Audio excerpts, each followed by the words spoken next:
What is up, everybody? It's Dr. Vibe here, host and producer of the award-winning Dr. Vibe Show, the home of Epic Conversations, and I'm the host of Epic Conversations, 2020 Best Podcast News Award winner, 2018 Innovation Award winner given out by the Canadian Ethnic Media Association. I also co-host and co-produce the only online show in the world for dads that is sponsored by Dove Men Plus Care. And being part of that team in 2022 and 2021, myself and members of the team, we reached out directly and indirectly to over 100,000 fathers and dads around the world. And as always, I'd like to say you're blessed, highly favored, a magnet for miracles, and a solution for someone's problem, and Blackalicious too. You know what I'm saying? So I'd like to welcome everyone who's watching this live or on the replay. If you're watching it live, wherever you're watching it live, please feel free to make comments. You can make comments and our new friends will respond to them in real time because they are outstanding. So before I bring them up on the platform, we're going to be talking a little about the organization they represent. So let's get it. So Building a Black Archive is a community archive that unearths and documents contemporary Black Canadian histories and experiences, as well as histories and experiences within the African Diaspora. BABA. That's a BABA. That's a good entendre. Works includes workshops, speaking engagements, community archival work, consultations, and an annual artist residency program for Black artists. It was started in 2019 by Alannah Johnson and Jonsaba, Jabbi, who were connected through a mutual friend and shared many similarities, unbeknownst to them. BABA exists in an interesting space in the sense that they are not an institutional archive, but they also don't exist within the traditional community archives frame. We're going to find out about that. And the best way to describe the type of archiving they do is through the practice of alternative archive using oral histories, memory work, and new media technologies as a way to make themselves accessible to members of the Black community. Since 2019, they have hosted 3 artist residencies, which over 15 artists have attended. They have given over 20 workshops and talks on community archives and Black Canadian cultural production through Canadian hip hop to academic institutions, galleries, and others.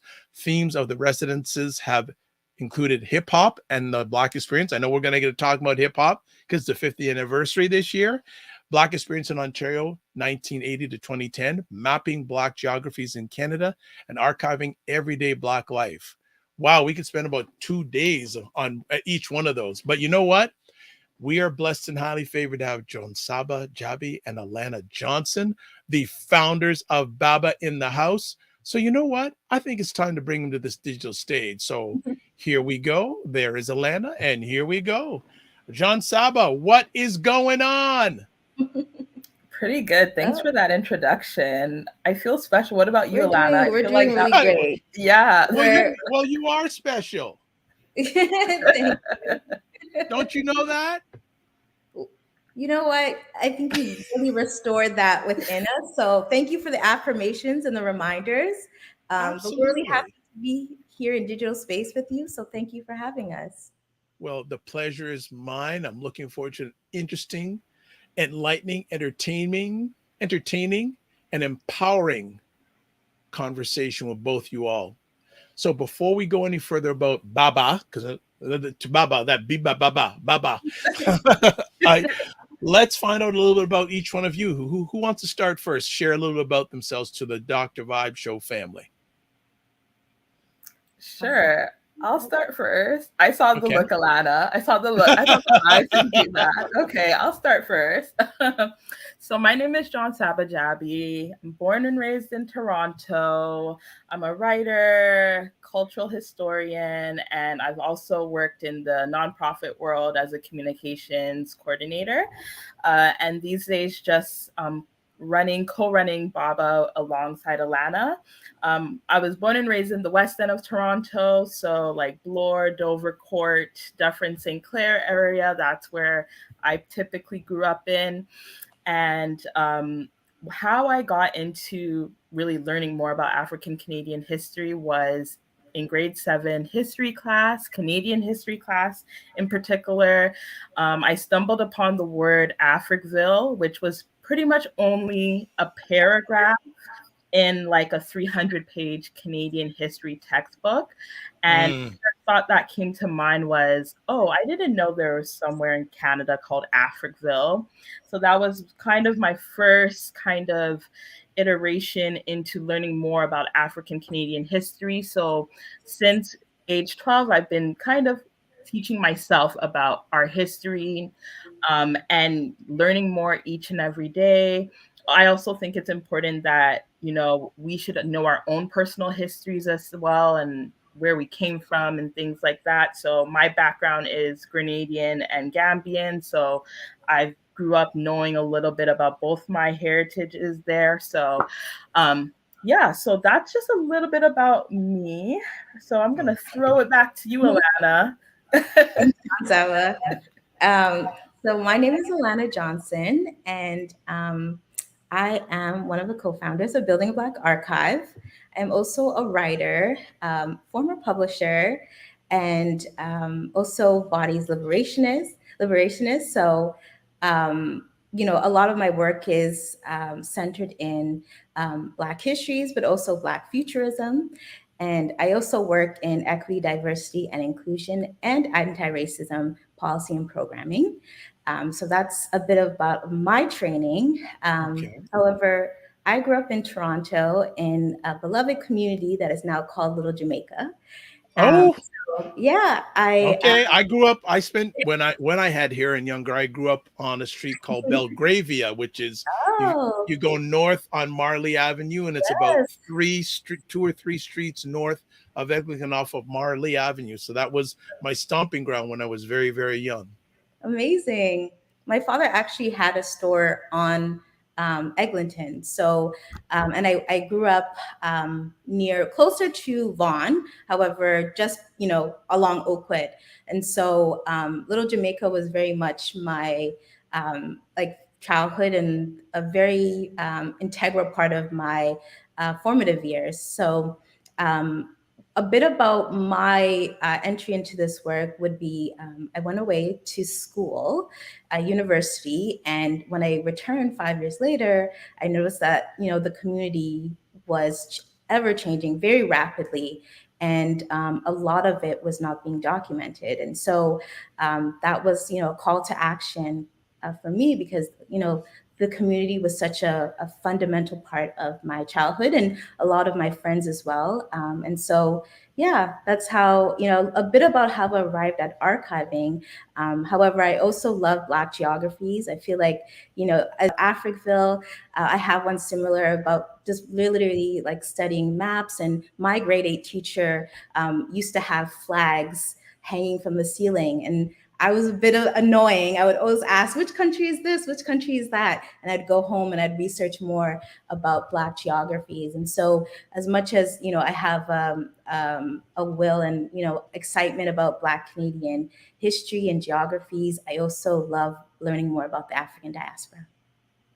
Wow. We could just spend the next hour just on both your history. So let me ask, before we go any further, I want to say a shout out to Frequency Event Promotions.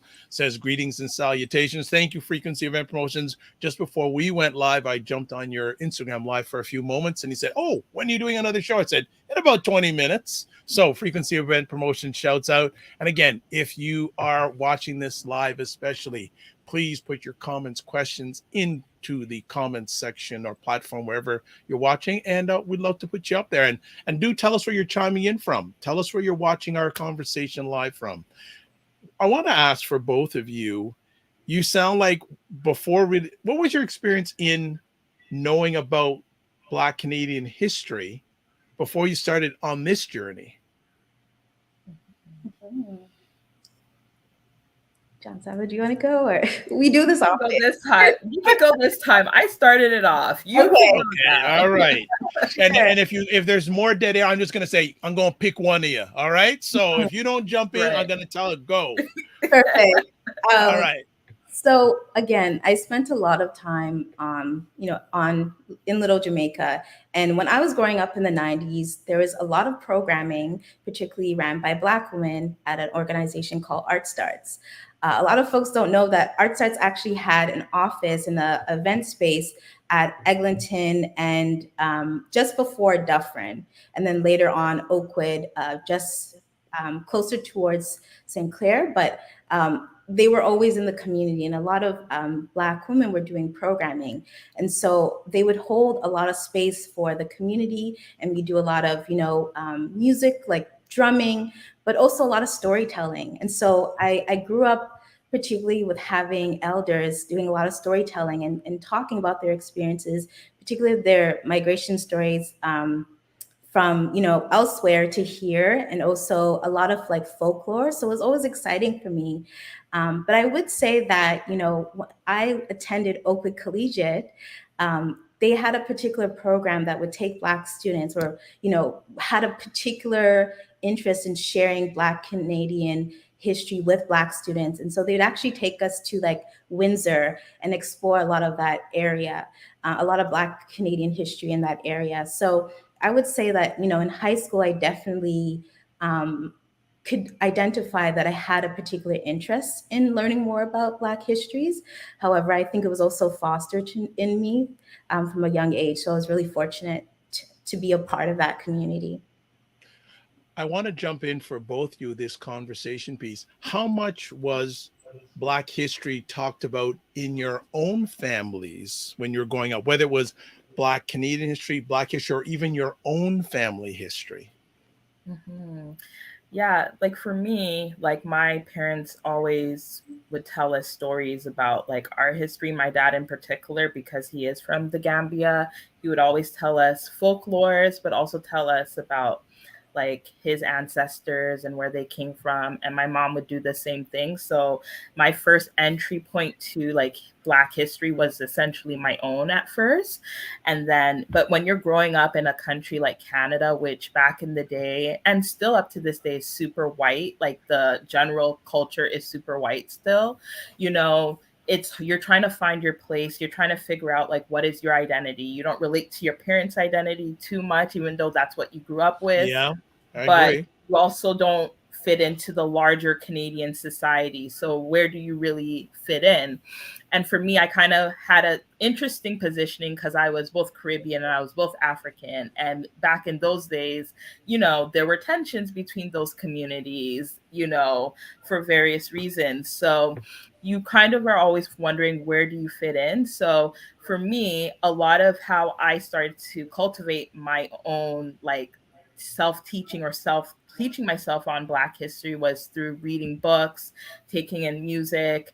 And oftentimes, because here in Canada, we do get a lot of like Black content that's mainly African American focused, a lot of like shows that we would watch, music that we would listen to, a lot of it was largely African American, with the exception of, much music and Rap City. And then later on with Flow 93.5 coming to play, we get to hear more about like more Canadian hip hop. So a lot of my entryway into histories has been self-taught and it's been community based.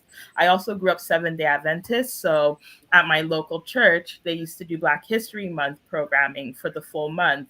So that's how I would even learn even more about Black history. So a lot of it didn't happen in the classroom for me. It was actually in community by like people like myself who have a passion for, passing down knowledge and narratives and stories to the next generation.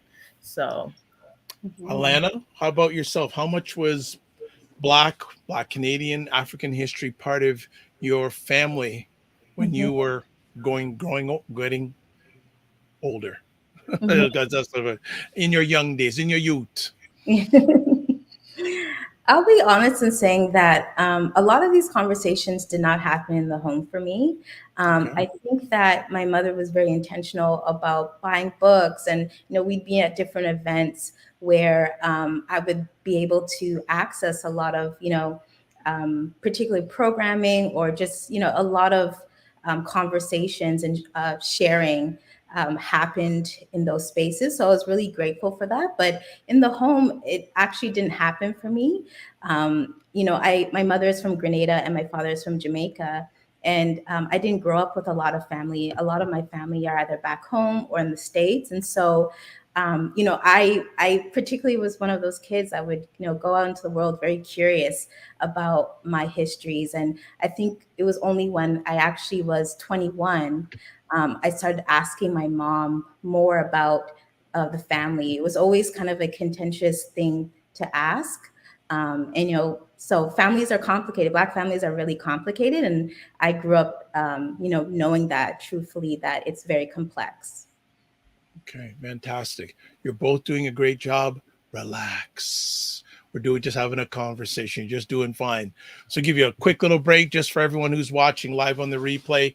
Subscribe to the Dr. Vibe Show on YouTube and hit the notification button so you get notified of the epic conversations I host. And also like the Dr. Vibe Show on Facebook, LinkedIn, and Instagram. And also, if you're interested on advertising your product or service on the platform, please feel free to email me at dr.vibe at the drvibeshow.com. So let's get back to the stars of the show. I want to know, how did you two meet? Well, inquiring minds want to know. Baba Ites. Yes. I'll start it off, and I guess Jonsaba could finish it off. But we actually, interestingly enough, we met 4 years ago, and a mutual friend was kind of like, hey, you both are doing like really cool things. Actually, they said it to Jonsaba. I had no idea this conversation actually happened. And so I received a message from Jonsaba kind of just introducing herself and wanting to know more about like what I was doing. And so, we agreed to meet, and the rest is, as they say, is history. We sat in a coffee shop for hours, just talking a lot about. Where was the coffee shop? I don't remember. Oh, come on, you don't remember? No, it was Pilot Coffee Roasters. It was in the Queen and Shaw, Ossington area. Yeah. Jonsaba, you were on your lunch break, right? I was on my lunch break. I was working. You're kidding me. I was literally working through the nonprofit industrial complex at that time, and literally used to take my lunch breaks and do whatever, either shop or like take meetings with people because I was trying to find a way out. So so I reclaiming her time exactly. So we like my lunch break went a little too long that day, but for good reasons. It brought us that sort of accelerated you leaving the organization, maybe. Yes, okay. Exactly. Oh, so fantastic. So on the YouTube, Fa Joe says, awesome work, girls. Thank you. And Frequency Event Promotions is tuning in from Toronto, Canada, aka the 6. So when you met, what did you talk about? Do you remember that first conversation? I do. I remember us talking a little bit like our childhoods, like where we grew up. And that's when we began to realize that like we grew up in such close proximity to one another. Me being, that little Jamaica area, and Jonsaba being St. Clair and Dufferin. So I went to Quick Collegiate, which is very close to that intersection. And so I feel like there was only a few degrees of separation between our lives. And so it was actually really cool. And then another unifier was the fact that we both have Grenadian mothers. And so we always say that's a very unique experience. Yes. So I feel like that was also like a huge part of our conversation. Okay. Okay, so what do you remember, if anything, Jonsaba? It seems like Alannah knows the whole story. What do you remember of that first conversation? Yeah, I pretty much remember everything that she mentioned. It's very rare, or not rare, but it's not every day you meet other Grenadians just really in Toronto, unless you're going to like very intentional places where Grenadians are. So I was like, oh wow, like it was very, that's the one vivid memory. I'm like finding out that we're both half Grenadian and it was our mothers. And I'm like, oh, wow, that's so interesting. Because Alannah's experience with like in her community, a lot of her friends who are half Grenadian are usually the fathers are Grenadians. And for me, it was more like the mothers are like the people in my community, everyone in Grenada, Toronto, or in the Grenadian Toronto community, especially the, the second and third generations are half Grenadian. Like no one's really full Grenadian. Everyone's half Grenadian, half Jamaican, half Grenadian and Lucian, Vinci, African, all of that stuff. So, at least one parent is always Grenadian, but like we had very diverse experiences of what that looked like. So we were talking a lot about like growing up with Grenadian mothers and how they act, which is very different from people growing up with Grenadian fathers. Very different experience. I would have loved to be an ear to the wall in that first conversation, because I'm sure there were a lot of jokes. Yes, there were. And then we bonded over, working in nonprofit and, doing especially community work. We both worked in the community arts sector in Toronto, which is a very, under-resourced sector in terms of the nonprofit industry. And, talking about our experiences, we worked at organizations that had collaborated with each other variously. So we had very similar stories. And as well, we talked a lot about the gentrification that was going on in Toronto and figuring out like we're only in our 30s, so we're not that old, but we realize a lot of Toronto that we grew up with no longer exists. A lot of the publications we grew up on don't exist anymore. The spaces we used to go to don't exist anymore. And it just seems like Blackness is being totally erased from the city. So we talked a lot about how we can kind of reclaim and kind of unearth those memories that we have of the times that did exist, of the places that did exist, and how can we use that to pass that knowledge over to young people who are not growing up getting this knowledge as well, and how we can use like the internet, the new media technologies that exist to make it more accessible for young people and other members of our communities as well. Okay. So before we go to break, how did that meeting become Baba? Because Baba, if I understand correctly, Baba didn't exist when you had your first conversation. No. So how did Baba begin? Yeah, good question.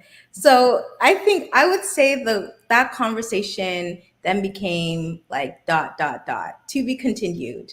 Okay. And so our first call to action actually was applying to grants. I think a lot of the way that grants are structured, it afforded us the time and space to actually sit down and think through and write what we seek to build. And I think it came from a space where it's like, we rely a lot on our own memory and, events that have happened in our life, particularly surrounding our love for like Canadian hip hop and that golden age era of hip hop in the late 90s and early 2000s, and how, as we got older, a lot of that was not being preserved, and a lot of memory, a lot of cultural memory was being erased, and we didn't know where that central place was to go access, those particular things that we love to engage with. So yeah, we definitely started with, let's just apply for funding. And I'm really glad that we actually had that spark of like action, because, before we knew it, lockdown would happen, it would be a global pandemic.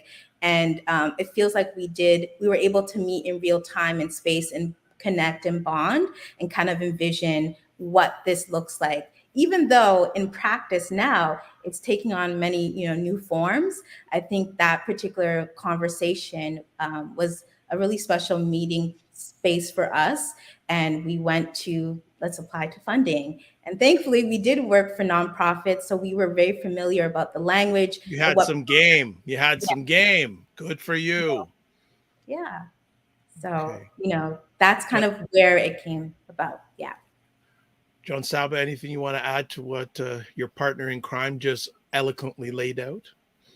I'll only add that I think once that initial meeting happened, we started meeting like somewhat weekly, after work, literally put in like 4 or 5 hours of just like brainstorming, grant writing, and things like that. So we were working on, like, we really were like, let's combine the ideas that we have that we've been sitting with individually without knowing each other for years, and like let's bring them together and see if we can get money to like run them. So we put in a lot of work. It's crazy to think it's going to be 4 years in September since we met and since the project technically started, because it's been like blood, sweat, and tears, literally, a lot of that. So I just wanted to add upon like what Alannah was saying, because since we met, we've literally been grinding and working towards this.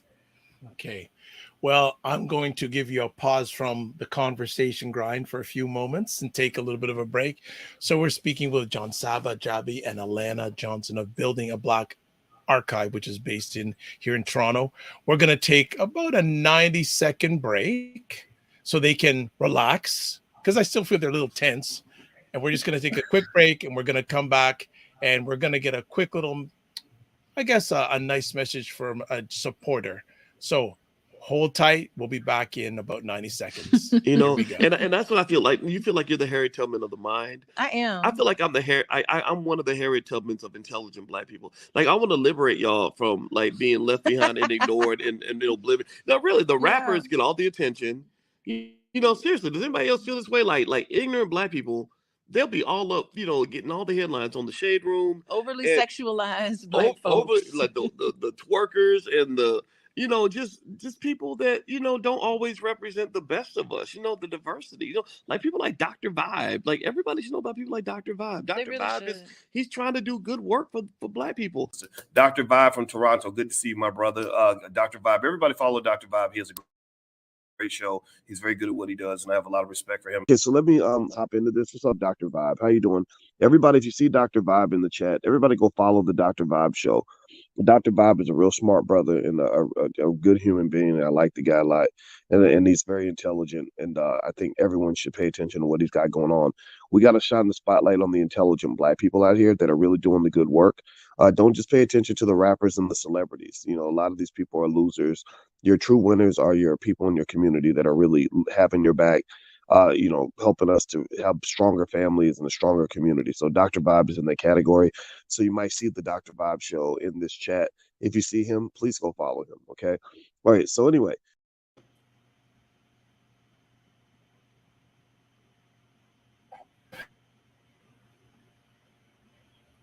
You're muted. There we go.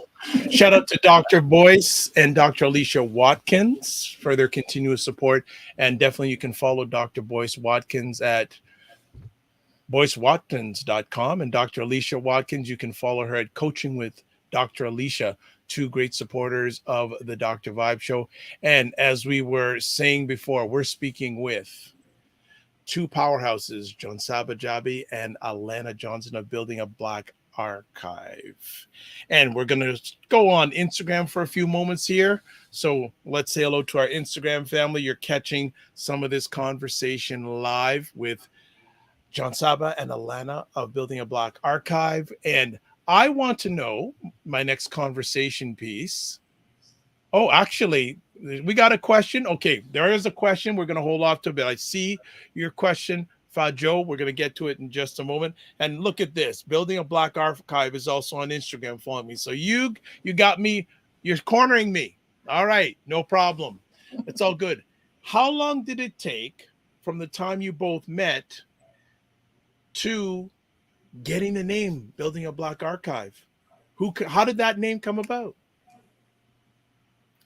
So we had another name before Building a Black Archive, which I will not name because, it's a common name to find out. And so we were using that name for a couple months, even, and things like that. And then we found out that there were a couple things named after that. So we were just like, no, we have to find a new name that we can go with, but also sounds really true to us. So it took us a couple weeks, I would say, to like figure out what our new name would be. I don't remember exactly the process, but I remember there was a conversation we were having, and I know we were talking a lot about like the purpose of archives, and I was mentioning that, you know, the word Baba in a lot of West African languages means father. So I believe it was Alannah, correct me if I'm wrong, that was Alannah who came up with building a Black archive. And then we ended up just using Baba as like the acronym that would describe it to. So, and that made more sense to us because, you know, in West African culture, elders are really important. And also griots are like central pieces of knowledge keepers and passing down histories from one generation to another.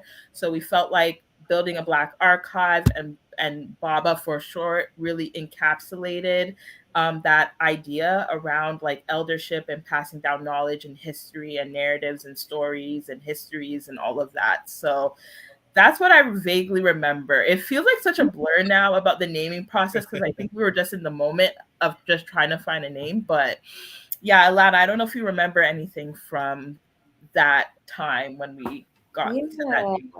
It was very stressful. I remember that because we did have a timeline to like choose a new name.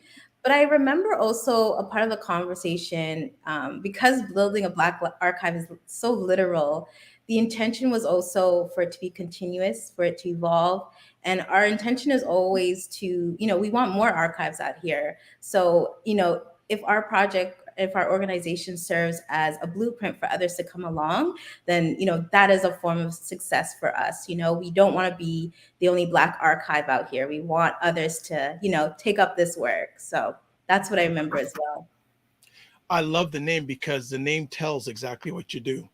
It's right to the point. I absolutely love it. So on Instagram, I want to shout out Dr. Tachi. Dr. Tachi is the host of the livest conversation about media, tech, and pop culture called Mediascope. It's on Friday, not Fridays. I should know by now. I say it enough every time she jumps in. It's on Wednesdays, 5 p.m. Eastern time on Instagram Live, and then 6 p.m. on Eastern time, YouTube, Facebook, LinkedIn, Twitch, and other platforms. And also in the process of launching her network, the Indie Soup Network, that has, I'd say, over 27, 28 content creators. And I'm blessed to be one of them. I think I'm the only Black Canadian content creator on the platform so far. Correct me if I'm wrong, Dr. Tachi. I also want to shout out Mr. Gospel Cafe. Also want to shout out Ron Lewis Photos, who's another member of the Indie Soup family. And also, I want to make sure they're covered here. Vestia.os. Dr. Mo, that's you? No problem. Thanks for jumping in. So I love the name. And also, I love this. Comments are coming in. Cher Knight, who's another great supporter, who is the better half of Ryan Knight, who's my co-host of the Morning Vibe, Monday and Friday mornings, 9 a.m. Eastern time on this platform. She says, greetings all ladies. What you are doing is phenomenal. Respect for the hard work and the hustling. We'll get to that. Well, you know what? You've encountered. Okay, you know what?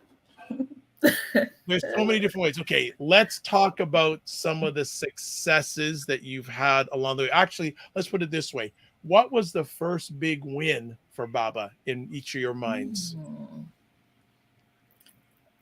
That's a good question.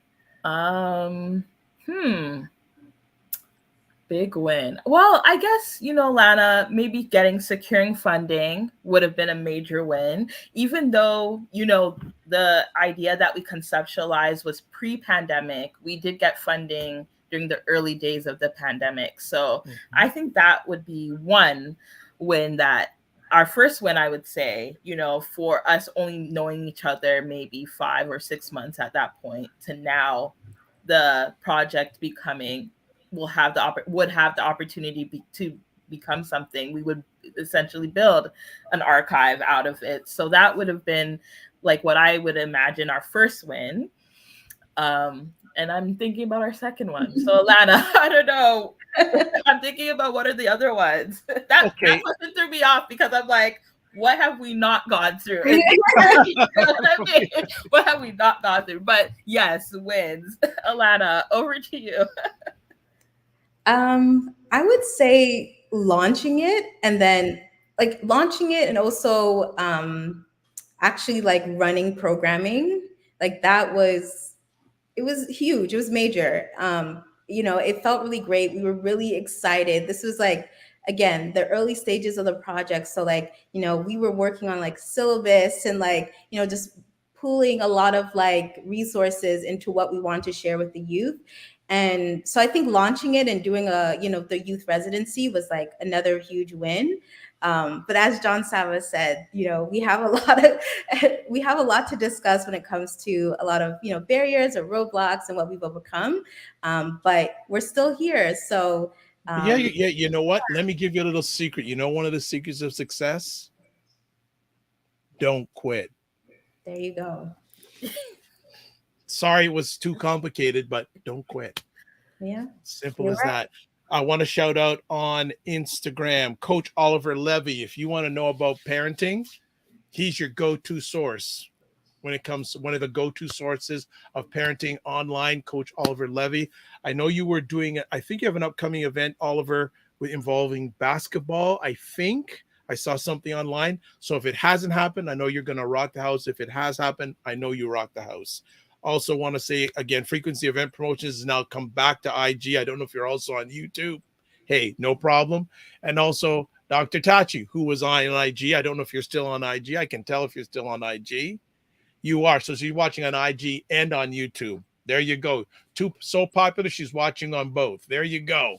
So let me ask, what was the first event that you put on? Was it the residency? I believe we did a speaker series before then. Okay.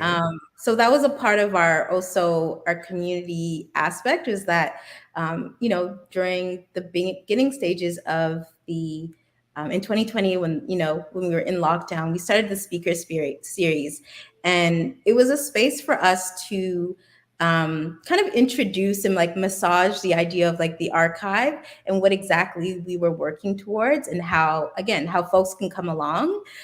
So we did do a speaker series, and I believe it was Journalism 101. And it was because we had to pivot to written form with our youth in that first year. We decided that we wanted to have a discussion about like, what does journalism and what does like writing about Black history entail? And that was actually a really good turnout. That audience was pretty big, one of our biggest ones. So that, again, I guess that was also a win. But I think that was our first event. Mm-hmm. Excellent. Mm-hmm. All right. I also want to find out, well, you know what? There's a lot of questions, so I want the audience to drive the ship. So Fajo, I've been holding off for a bit, and you'd like to know, they would like to know some more about some of your projects that you have accomplished so far. So I know you were excited to talk about it. Okay, I've opened the gates. I'm going to sit back, and we're going to sit back and listen. Go for it. Sure. So yeah, like Alannah mentioned, we did do the speaker series, which I personally love our speaker series because we get to interview people that we grew up with or like admired their work from afar. So one of the ones that I personally loved was interviewing Phil Vassell of Word Magazine. I know Phil. Because we grew up on Word Magazine. I always used to get copies from like Lucky's Barbershop on St. Clair. So I grew up reading and wanting to write for Word. So to have the opportunity for us to interview him, that was like pretty amazing. And in addition to that, we ran about 3 artist residencies. We each had a theme for each year. So our first year was hip hop and the Black experience in Canada. And that focused on like Blackness and Canadian, through the wires of Canadian hip hop from the 1980s to 2010. That's where we Maestro. Yeah, Maestro, Mishi Farley Flex. Yeah, yes. Solitaire, Mishi Me, Ghetto Concept. Ghetto Concept. Okay, you know what? It's interesting. I bet you there's someone that you haven't even thought about that you should interview in that series. Okay. Well, let me see if I can test you and see who I'm talking about. This gentleman was the first Black VJ on Much Music. Oh, come on. Okay. Michael Williams? Yes. Michael Williams. Yes. He's on our list. He's actually on our list. Like, I interviewed him many years ago. I actually have a decent relationship with him. Actually, you should interview Mike Williams. Yes.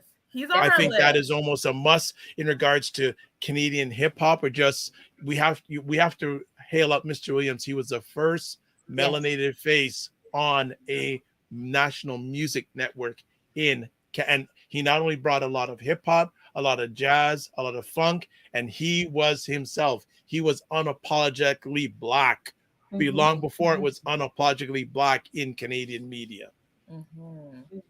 So definitely just going back, and I had this speaker series, how come you didn't approach me? I'm not saying, I'm just saying.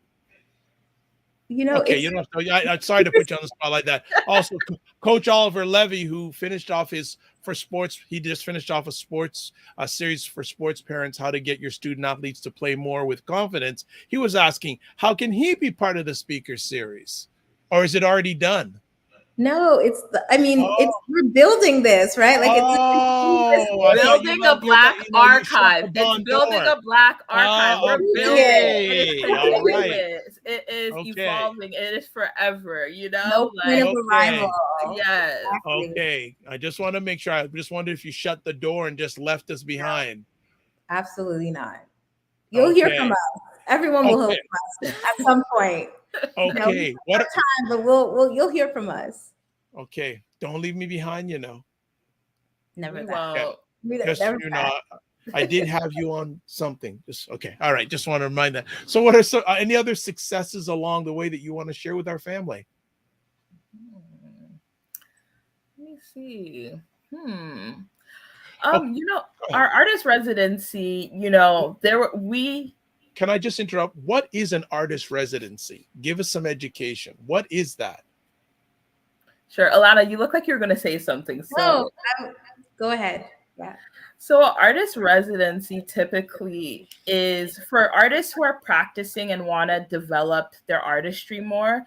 They would take themselves typically artist residencies, most of them either go out of the country or go out of their surroundings and spend some time doing dedicated work that will help them grow as an artist. And some of that work, eventually they will use that to present publicly to an audience, or it just helps them deepen their artistic practice. So what we wanted to do, because we wanted to work primarily with Black youth in Ontario, we wanted to bring an aspect of artist residency, because artist residencies are typically very exclusive. A lot of them actually cost a lot of money for regular artists to even attend. And we wanted to make it accessible. So some of the things we did, we included a stipend for artists who were accepted into the residency. We included resources, even providing grocery cards, because we were in the thick of the pandemic at that time. So folks were going to be inside doing all of that. So we decided to make it an accessible residency where there would be more incentives to support artists that were going to be part of our residencies, which typically would last a few weeks. But that was the way we wanted to approach it, to make it a little bit more humane and a little bit more accessible. And none of the artists who were involved in it had to pay a fee to do it. It was completely free for them to participate. And the end goal for them was they created their own podcast episode or written piece of work that would be part of our archive. So that's how we approached artist residencies. But oftentimes, a lot of traditional residencies are usually a lot of money. They're usually somewhere outside of your own environment. And they're just not always accessible to everyday people. Okay, good stuff. Anything you want to add, Alannah? No, Jonsaba said it perfectly. Okay, no problem. So frequency event promotions, yes, I left out somebody. We left out Tony Young, Master T. Mm-hmm. Yeah. We yeah. We did do a workshop for our youth in residence this year. So yeah, it was a really great workshop. The youth really loved engaging with his particular reel as a VJ at Much Music. You know, he brought in a lot of media resources, so we were able to see some of the interviews that he led, particularly with Tupac and Lauryn Hill, and then he, you know, bestowed some gems upon the youth about, you know, how to conduct a really great and effective interview. And thankfully, the youth were able to apply those skills and interview some really great local Canadian legends, such as Charmaine Gooden, who runs the Black Fashion Archive here, Ponytails, who was a dancer in a lot of Sean Paul music videos and was a huge part of dancehall culture in the early 2000s. And we also spoke with Solitaire. So yeah, it was a really great season, and we definitely thank Master T for putting on that workshop. Okay, I want to do a special shout out to one of my special digital friends, and hopefully one day we will meet, Jill Jones. Jill Jones Music is on via Instagram, and both you ladies may not know the name Jill Jones, but I'm going to give you a little background. Do you know the artist Prince? Yes. Yes. Okay. Jill Jones was part of his entourage for 10 years. Plus, she actually had, I know, Jill, you were in Purple Rain. What was the other Prince movie that you were in? But Jill is part of three ladies that appear. I'm blessed to host every Saturday night live at 9 p.m. Eastern time, most of the time live, if not replay, called State of Things with Aisha, Jill, and Lala. Jill, I hope you're feeling better. She had a little bit of accident with her foot. She fractured her foot, but she is getting better. So, Jill, thank you so much for taking the time to drop by and catch it out. But definitely a musical icon in her own right. Talk about stories. This lady has stories not only about Prince, but so many other artists. And also, too, correct me if I'm wrong, Jill, her family grew up with the infamous Berry Gordy family of Motown. Oh wow. Okay. Nice. So you may want to reach out to her one day and say, I know you're doing your Black Canadian thing, but to get an international perspective, maybe good. Coach Oliver Levy saying it's a process because he's still banging you about this speaker thing. I got you. I'm going to find out. Yeah. And Jill Jones says yes about the Berry Gordy thing. So absolutely. So just wanted to, we have some royalty. Yes. Via Thanks Instagram. for sharing that. No, for sure. Again, we're building. So please, we'll definitely make note of those names and you'll hear from us. So thank you.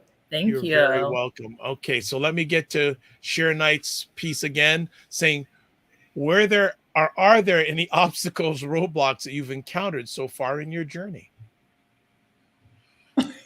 Where to begin? The question is, what have we not experienced at this point? What have we not experienced? The obstacles have been more than the successes and the wins, you know?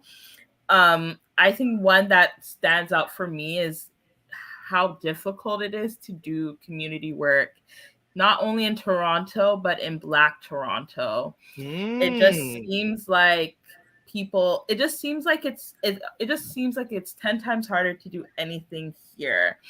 The amount of people that we, like Alannah mentioned, all these folks who were so gracious to literally sit down with our youth and be interviewed.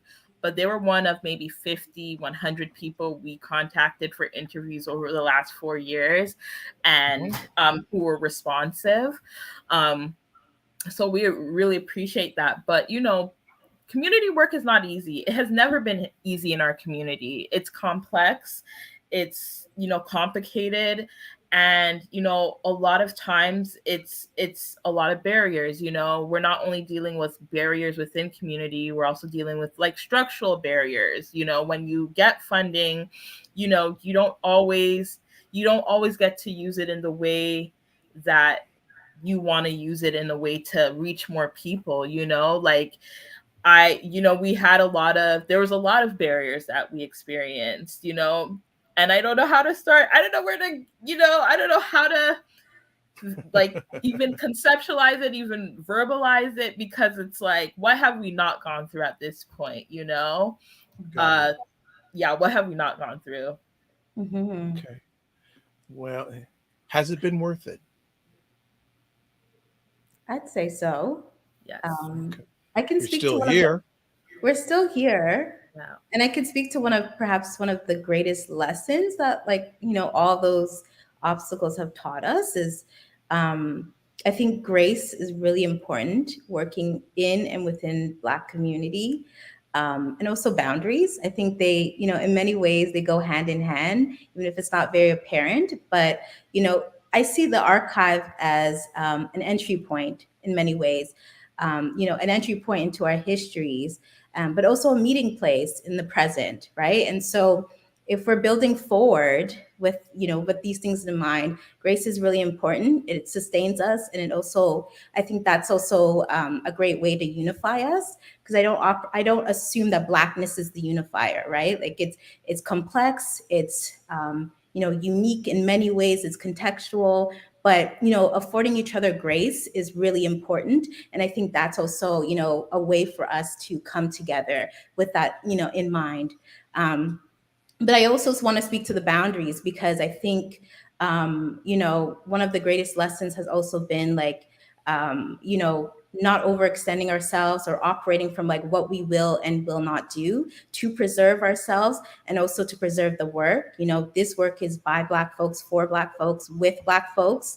And, you know, a lot of Black culture is subjected to a lot of altruistic, you know, things in the city. And so, you know, having to put our foot down and maintain boundaries and say, no, this is not in the best interest of how we are working with Black community and as young Black folks, has been such a huge lesson for us. You know, not all money is good money. Exactly. You know, there's people come to us with different interests in mind, and, you know, I think throughout these years, we've definitely had to learn the sound of our voices, and particularly saying no and being comfortable with that, and really honoring what we set out to do. So yeah, that's what I will say. Jonsaba, that's a tough act to follow, but I know you can hit the challenge. I don't think so. I think you did a good, you know, so I'm fine with that. Okay, you endorse that. Yes, I endorse that. You endorse that. This I'm gonna ask: is there anything you haven't chatted about? Because before we came on live, you want to just share a whole bunch of stuff. I want to make sure that nothing is left and everything's put on the table. Are there any things you want to share with our family during this conversation? I think, you know, one of our greatest loves is hip hop. So maybe we'll steer the conversation. Yes, let's talk about the anniversary. There we go. I was waiting for this. So go for it. So our illustrious Jonsaba had this amazing idea to slide into people's DMs and basically just ask for coffee dates. You know, we don't want to do this work in silos, so we want to connect with other Black archivists. And so Jonsaba slid into a Black archivist's DMs named Sarita Gates, and she is known as a hip hop archivist. And she does a lot of things with her platform, a lot of amazing things. And she herself is just such an amazing community person in the States. And now, you know, she's cross borders. So like we've made connection with her. And so when we asked her for a coffee date, she was like, hey, you guys are a Black archive. And we're like, yeah, we are. We do this. We're just in Canada, you know? So, and she was working with the Queen's Public Library on a particular project that worked with 50 archives or just institutions who take up archival work. And she was at number 48 or 49, I believe. And she was looking for one other organization. Come on. I'm telling you. And so she's like, hey, like we dropped on a call. Her energy was amazing. Like Sarita is like, I don't know, she's so amazing, and her energy is just so vibrant, and she really brings excitement to her work. And basically she's like, hey, do you guys want to come on to this? And we're like, of course, it's no brainer. And so, yeah, we got the opportunity to work with 50 different archives and institutions across the States, particularly the Gates Preserve, which is Sarita Gates's own organization and agency, and as well as the Queens Public Library in New York City. And so we've been running, programming centering hip hop at 50 in the Canadian context. So we're bringing the Northern voice to the project. I want to celebrate your huge win there. That's fantastic. Thank you. Yeah, thank you. And for those who are listening or watching, whether it's live on the replay, I always share with people, one of the fastest ways you move ahead is you just ask. Because if you didn't reach out and ask and talk with her, who knows, that may not have happened. And look where it's got you. Yes. And I want to meet this lady. I want to interview all the archivists. I'd love to run a series. I'd love to run a series interviewing all of them. So if it's possible, I'm making a big ask. I'd like to get an introduction. I'm doing that live right now. I'd like to have her and all the rest of the, I'd love to do an archivist series, a Black archivist series on this platform. Absolutely. Yes. Look, remember, you were first, though. Remember, you were first. We appreciate Yes, we were. Yes, we were. You were first. You were first.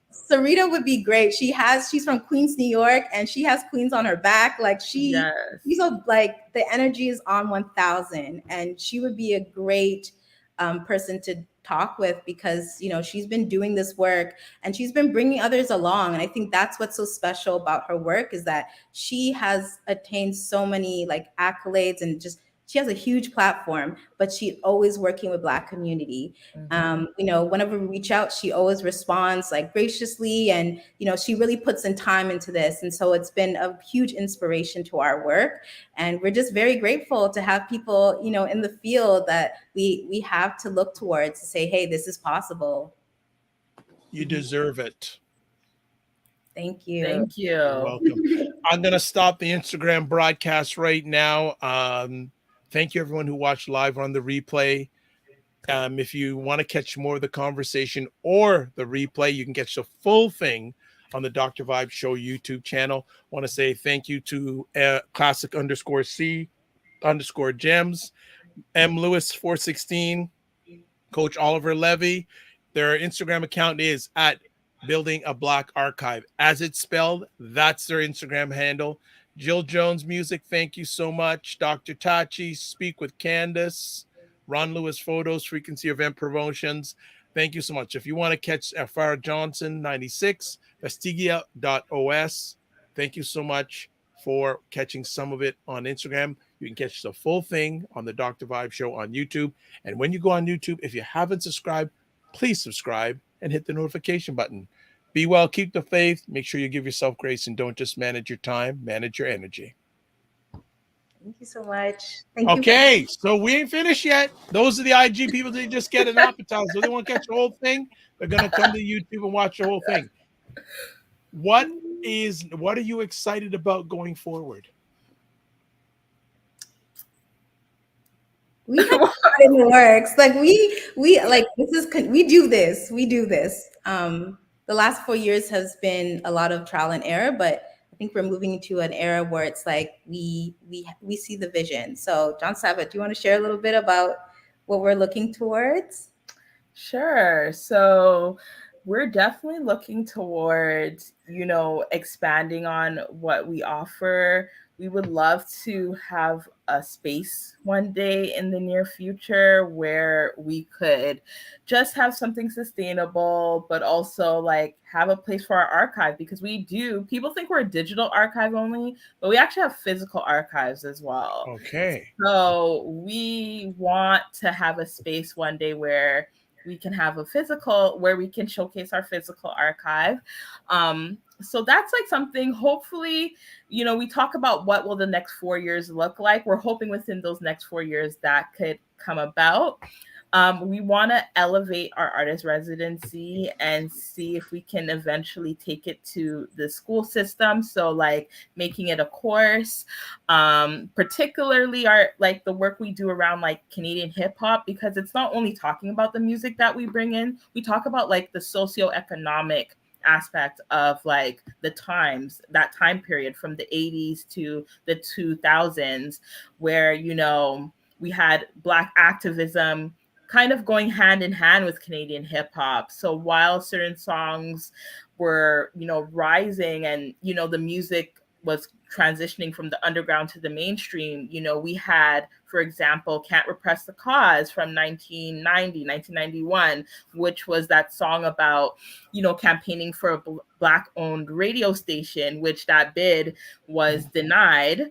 And, you know, but 10 years later, we got Flow 93.5. So like, you know, there were a lot of socioeconomic, socio-political things happening in our community. And we liked looking at how the music were intertwined with that. So we would love to bring that to the school system, to the elementary school system, junior high, high school, and even to the post-secondary universities and colleges, because we think that the work that we do and the syllabus that we have is worthy to be in an institution, that more people need to be exposed to it, because the reality of our work as well is that young people are not, they don't know about this work. They don't know about hip hop artists before Drake. All they know is Drake and The Weeknd. Even Cardinal Official, who's like one of our icons, you know, a lot of people don't know who he is, and he's not that old in terms of like his work. He is very recent history, but a lot of young people are not getting, they don't know. And that was something we encountered, and we're like, well, why are these gaps happening? Because a lot of these young people, their parents are probably Gen X, you know, or baby boomers, so they were coming of age during that era, but the knowledge isn't being passed down. So we find our work imperative to like pass that down. And what are the ways in which we can pass it down? We meet young people where they're at. So a lot of young people aren't in the school system. So we love to bring, you know, have a course tailored for young people that we can bring in and teach them about Canadian hip hop and how it's related to their identity as Black people here in Canada. So that's like, those are some of the things I'm thinking of, that we're thinking of building, of course, more archives, you know, because we wouldn't be building a Black archive without building more archives and more archival collections. So, yeah, I don't know, Alannah, if you probably had something else. You always have something else to add to the conversation. I don't know. Well, I do actually have something to add now that so we are actually getting ready to launch our first oral narrative podcast series, and it's you know, centering Black geographies in Canada. It's a very special project. It's, you know, very much a labor of love, but a lot of the work that we are doing, as Jonsaba mentioned, was we are unearthing a lot of Black, you know, histories. So it's not like readily available. It's not, you know, these narratives are not in dominant media or culture. And so when we, you know, I was introduced to Black geographies as a field of study by, you know, a scholar named Catherine McKittrick when I was in my earlier days, in my early 20s. And I've never conceptualized, you know, this is a field of study and a field of exploration. And so, you know, how it's influenced our project is that young people were reaching out to folks in various parts of the country, places that they particularly have never been, or perhaps they didn't know much about. But we, you know, through our lessons, we talk a little bit more about, so this is what happened in, you know, the aftermath of Africville, or perhaps Little Burgundy, the Harlem of the North, and then going more West Coast, to Queens Mary, Edmonton, where a lot of it's, you know, it's an enclave for a lot of African immigrants, and even locally, like Regent Park, you know, there's rupture, but there's also an afterlife. And I think that it was really important for us to capture that, you know, Black vitality and not just, you know, Black death. We didn't reduce our history just to slavery or a particular form of violence. It's like, how do we conceptualize community and how do we build forward? So that's captured in a lot of our episodes. And, you know, it was a labor of love. A lot of young folks put in so many hours into the project, and we're ready to launch soon. So it's really exciting. Yeah. So good. Yeah. See, she added on nicely, didn't she, for our family? Didn't she add on nicely? She did. And we also have a window display at Type Bookstore in The Junction area, if you're in the Toronto area, we were approached by Jess Felicite of the Type Bookstore in the Junction to curate their window in celebration of Hip Hop 50. So Alannah and I, and along with Jess, we spent countless hours literally curating that window display, which we're really proud of. So if you're ever in the West End of Toronto, in the Junction, take a pass by Type Bookstore there, and you'll see a window display of different portraits of Canadian hip hop icons. You'll see maybe a record of Rascal's Northern Touch 25th anniversary record, and you'll see a TV with a loop of Canadian hip hop videos playing as well, along with our top picks of books on hip hop and that we curated and we recommended as well in the window display. So I want to mention that because I forgot about that. So. No problem. That's why I want to make sure you get everything out. So interesting. And I saw in my Instagram feed the other day, there's actually I'm pretty sure, a documentary about the history of much music out. Yeah. That I think you have to pay to see it, but I think that'd be very curious to see what content is in that documentary and how much Black Canadian content is in that documentary. And if probably there isn't enough, so that may be something that we will see from both you or your organization in the near future. Everything is possible. Yes. I received that. So as we start winding down our epic conversation, what can the Dr. Vibe Show family do to help Baba? Well, first and foremost, you've shared your platform. So, we come in gratitude and thank you for having us and allowing us to talk more about the work that we're doing. As your screen suggests, we're all over social media. So please follow us and, feel free to slide into our DMs. That's I think Oliver Levy is going to be sliding your DMs, wanting to know about your speaker series. I can imagine. We welcome it. And also, again, we're dropping our archive, our podcast series this fall. So, if you do follow our pages, we'll have more announcements about that. So yeah, just stay tuned. We're building this. Wonderful. Jonsaba, anything you want to add? Because it sounds like she closed nicely, but I just want to make sure there's room for you. No, that was perfect. Okay. Well, ladies, I want to thank you first for your time. That's the most valuable thing that you have, and everything you have done, are doing, and will be doing in regards to Baba and our people. If there's anything I can do to potentially help you score goals and get wins, don't be afraid to ask. I'll be keeping a watch on both of you. And on behalf of the Dr. Vibe family, I would like to say thank you. As always, make sure, as you said earlier, make sure you give yourself grace, and you just don't manage your time, you manage your energy. Thank you. So look at this. And a final comment from the family here.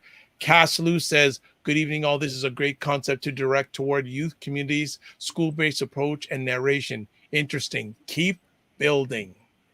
Thank you. Cass. Cool. Which, just before we let you both go, have you approached the education system at all? Good question. So we have worked, for instance, with U of T. We are in conversation with some few scholars. So we're building towards it. We definitely want to, particularly high school, we mentioned that high school was such a pivotal time in our lives for accessing Black histories. And so, we definitely want to build towards that and being in classrooms and meeting with Black youth where they're at. And also, in the community centers are still such a pivotal thing in our, space for Black youth. We're definitely working towards it. Again, we're building, and good work takes time. So that's all I'll say. You keep on adding the layers. You've made me think of another conversation piece. What is one or two things the Dr. Vibe Show family can do to help our Black youth, coming from your lens?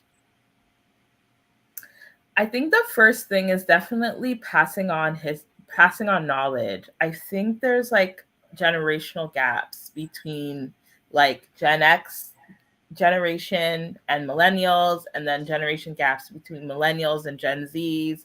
And I just think the gaps get wider with each generation. So I think the number one thing, if you have children, if you have nieces and nephews, talk about your history, talk about what it was like growing up in Canada, talk about the music you used to listen to, introduce them to the music you used to listen to.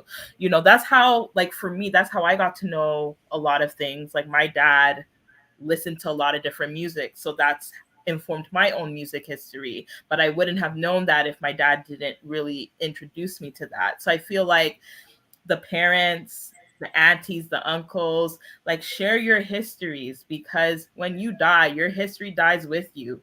But if you pass it on, it continues to live. So I think that's one thing. And I think living here in Canada, like, we have it, as Black people, we're always trying to cultivate our identity. We're trying to figure out, how do we fit in, how do we make our identity our own. So I feel like Black youth need to see themselves reflected in, in the stories we tell them. So if they know that, Dr. Vibe, that you went through similar things that they went through, I still am. Yeah, and still am, then they can, then they realize, like, it's not just them, they're not only going through this is nothing new. So I think passing down our own personal histories, our own cultural histories, are really important to the next generation, because they don't know it. And they're going around, like, dealing with all these kind of issues because they don't know who they are, and they don't know where they come from and what legacies they come from. So that's one thing that's really heavy for me, that we hope with Baba we can continue, like, bridging those gaps, so that there aren't any gaps left, within our communities. Well said. Well said. Well, you know what? I'm going to make suggestions too. There's a number of Canadian music figures that you may not be thinking of, but I'm actually going to suggest my dad. He's actually a member of the Vinyl Record Collectors Hall of Fame of America. Cool. So there are many people that if you reach out to the right people, will expose you to other people like, you can reach out to me. There's a whole bunch of D-Days I could have you sit down with. Mm-hmm. Whole pile. And if you want to go international, there's international people also that I could introduce you to. But you sound like you have enough on your plate, but whenever you want to reach out, we're here to help and serve you. Last comment here by Dr. Tachi. There's another person I would suggest you interview. She is incredible in regards to media, tech, and pop culture. And she said, this was wonderful. Thank you. Who actually has her PhD in mass communications from Howard University. Awesome. Ooh. See you. Howard. I know. She got me at Howard. She got me at Howard. She got me at All right. Well, just a little historic fact. My dad went to Howard University, and when he went to Howard University, one of his teachers was the late Toni Morrison. Oh, wow. So we just leave it at that. Ladies, we're going to let you go. We know you had a long day, but thanks for everything. Their contact information has been showing throughout the conversation. As always, remember to give yourselves grace, and don't just manage your time, manage your energy, and keep in touch, okay? Definitely. Thank you so much. much. Thank you for a great conversation. Thank you for having us. Our pleasure. Good night. All right, family. Building a Black Archive. They brought the heat, and they got a lot of stuff going on. There's your contact information at the bottom of the screen, or if you're listening on audio. Instagram, Building a Black Archive. Facebook, Building a Black Archive. Email, hello@buildingablack-archive. So there you go. So let's do some housekeeping before we jump it off. So let's do this. Pardon me. You can watch replays of the Dr. Vibe Show on the Dr. Vibe Show channel on YouTube, Facebook, and LinkedIn. And you can also go to my website, thedrvibeshow.com. Please, if you haven't already, please subscribe to the Dr. Vibe Show on YouTube and hit the notification button. And also like the Dr. Vibe Show on Facebook, LinkedIn, and Instagram. And tell other people about it. All right? Also, if you want to advertise your business or service on the platform, please email me dr.vibe at the drvibeshow.com. So as we close it out, as we always do, this is what we say: live your life as a dream. If you can dream it, you can make it. Sometimes you have to get stronger to get smaller to get stronger. Block assumptions and aim bigger, aim better, aim higher, aim wider. Love, faith, and respect. Remember to give yourselves grace, and don't just manage your time, manage your energy. And one last comment here. Fab Joe, really good interview. Have a good night. Right back at you. Hope you're following us on YouTube. Then I'll know you thought it was a really good conversation, because we do this all the time. God bless. Peace to all. Keep the faith. Walk good. And we'll see you soon.